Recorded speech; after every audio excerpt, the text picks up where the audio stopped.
दोस्तों आपको तो पता ही होगा कि हमारी धरती पर पानी की बारिश होती है, पर क्या आप जानते हैं हमारे सौरमंडल में ऐसे भी दो ग्रह हैं जिनमें हीरो की बारिश होती है। जी हाँ दोस्तों, यूरेनस और नेपच्यून में हीरो की बारिश होती है।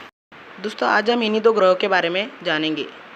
दोस्तों आप देख रहे हैं फैक्टॉल। अगर अभी तक आपने फैक्टॉल को सब्सक्राइब नहीं किया तो जल्द कर ले और लाइक भी कर लीजिए और शेयर भी करें इस वीडियो को।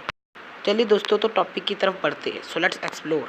वैज्ञानिकों का कहना है कि इन दो ग्रह के अंदरूनी भाग में बहुत अधिक दबाव होता है, जिसकी वजह से हाइड्रोजन और कार्बन के बॉन्ड टूट जाते हैं। इसी वजह से हीरो की बारिश होती है। नेपच्यून पृथ्वी से 17 गुना और यूरेनस 15 गुना बड़ा है। विशेषज्ञों का मानना है कि पिछले 1000 सालों से ये हीरे धीरे धीरे इन ग्रहों की बर्फीली सतह पर जमा हो रहे हैं। इन दोनों ग्रहों की संरचना पृथ्वी से काफ़ी अलग है। इन ग्रहों पर हाइड्रोजन और हीलियम जैसी गैसों का दबदबा है।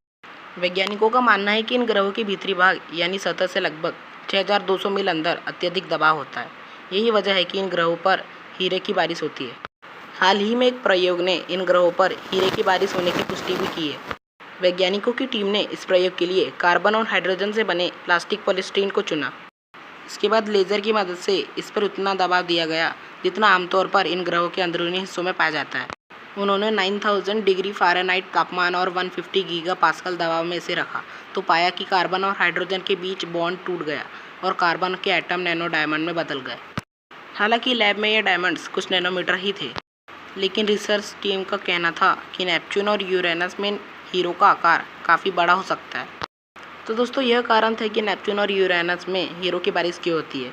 तो दोस्तों हमारी आज की वीडियो यहीं पर समाप्त होती है। अगर वीडियो अच्छी लगी हो तो लाइक कीजिए और इस वीडियो को शेयर भी कीजिए। और अगर अभी तक आपने मेरे चैनल फैक्टॉल को सब्सक्राइब नहीं किया तो जल्द कर लें और घंटे को भी दबाइए ताकि मेरी लेटेस्ट वीडियो आपको जल्द मिल सके। तो दोस्तों मिलते हैं अगली वीडियो में।